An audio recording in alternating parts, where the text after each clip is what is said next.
예, 안녕하십니까. 두 가지 암을 극복해 나가고 있는 더블시킴입니다. 오늘은 우리가 평소 때 건강관리를 위해서 가장 중요하게 생각하는 부분 중에 하나인 혈당관리에 대해서 생각을 해보도록 하겠습니다. 소제목으로 혈당과 심혈관 건강이라는 제목을 들고 왔고요. 주된 내용은 당화혈색소라고 부르는 혈당관리의 기준이 있는데 그것이 왜 중요한가에 대해서 오늘 한번 살펴보도록 하겠습니다. 시작하도록 하겠습니다.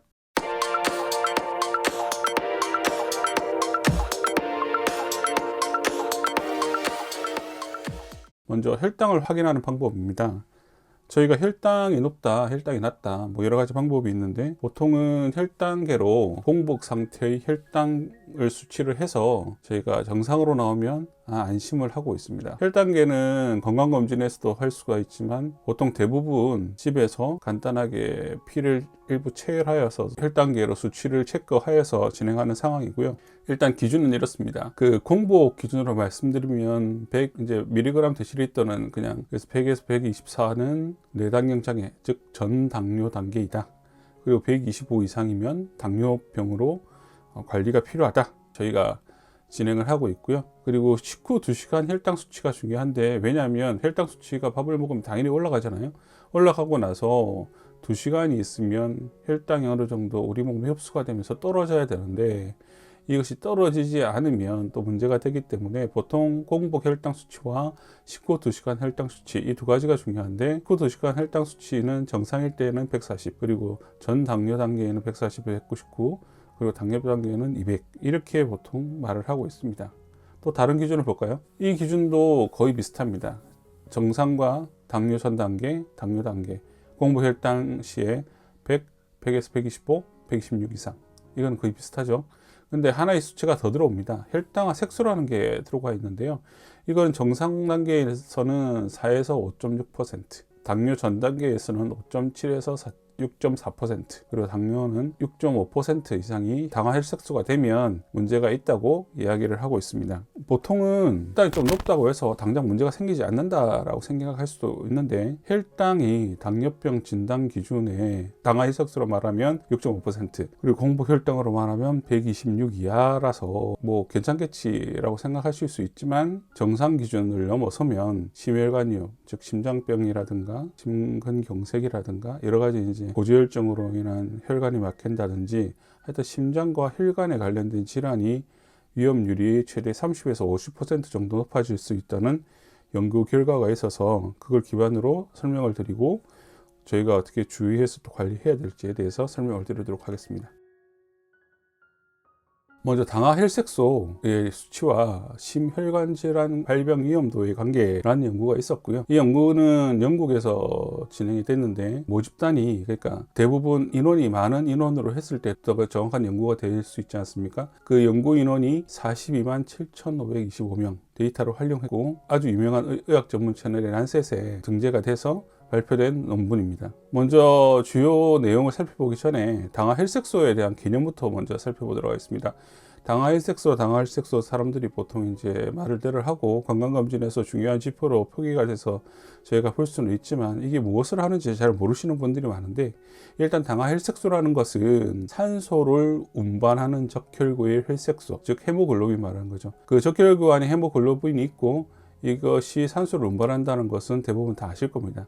헤모글로빈 분자가 혈액 속의 포도당과 결합한 정도를 나타냅니다. 헤모글로빈이 포도당과 결합을 많이 하면 많이 할수록 그 우리 몸에 들어온 포도당이 체세포에서 활용되지 못하고 여러 가지 요인, 인슐린의 분비가 낮다든지 아예 분비가 안 된다든지 아니면 인슐린에 대한 그 저항성이 있어서 우리 몸속에서 포도당을 제대로 활용하지 못하거나 아니면 너무 많이 먹어서 포도당을 너무 많이 섭취해서 우리 몸에서 활용할 수 있는 포도당을 넘어서는 단계가 되면 결국 그 포도당이 혈액을 떠다니게 되고요.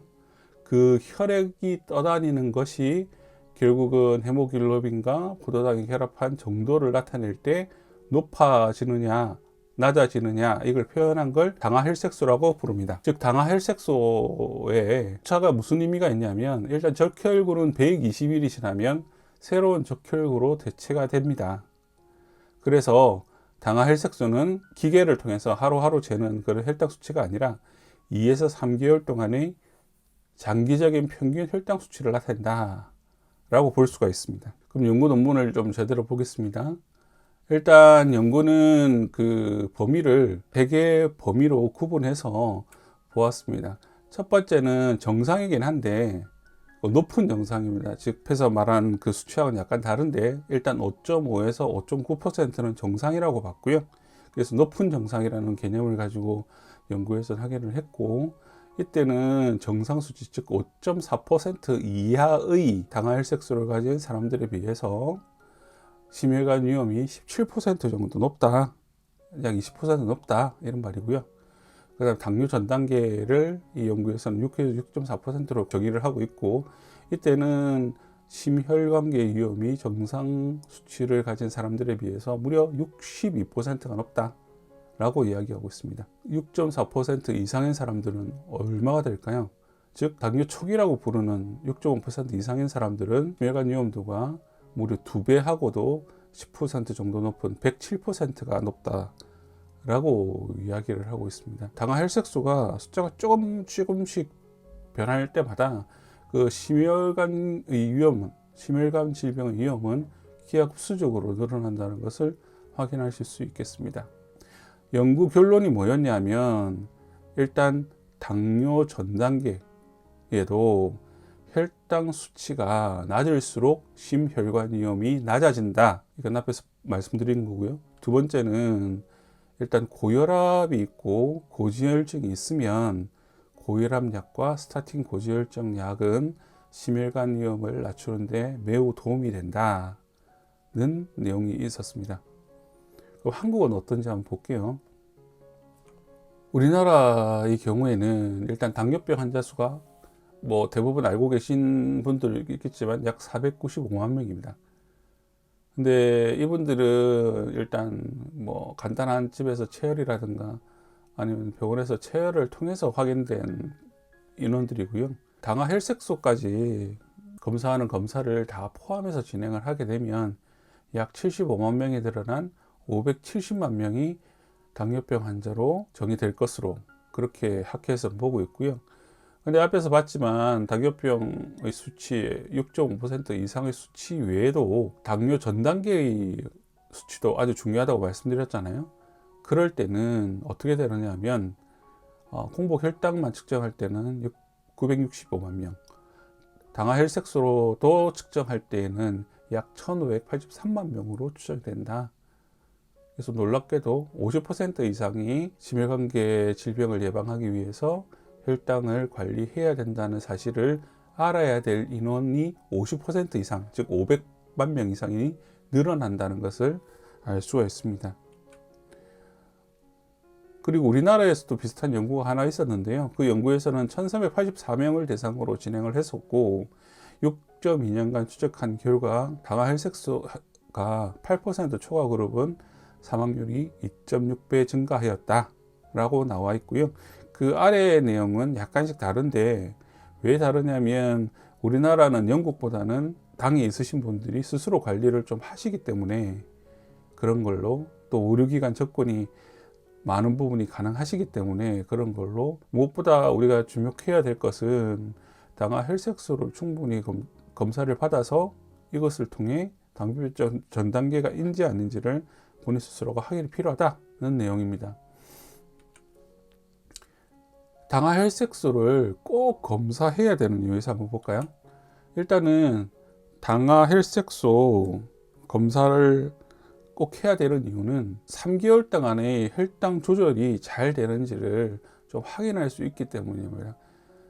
피 검사를 하는 것은 뭐 집에서 계속 체크하시는 분들은 좀 다른 문제인데, 당뇨 진단을 받기 위해서 건강검진을 할 때는 일부 8시간에서 10시간 정도 굶고 가시잖아요. 그렇기 때문에 그 정도가 당뇨 전 단계인지 아닌지 확인하기가 어려울 수도 있습니다. 그래서 당화 혈색소를 통해서 3개월 동안의 평균 혈당치를 한번 확인하는 것이 중요하고요. 그리고 또 한 가지 이슈는 뭐가 있냐면, 일단은 환자가 측정을 개인적으로 하지 않습니까, 집에서? 그럴 때 이게 제대로 된 측정 방법으로 측정된 수치인지를 확인할 수 있다는 겁니다.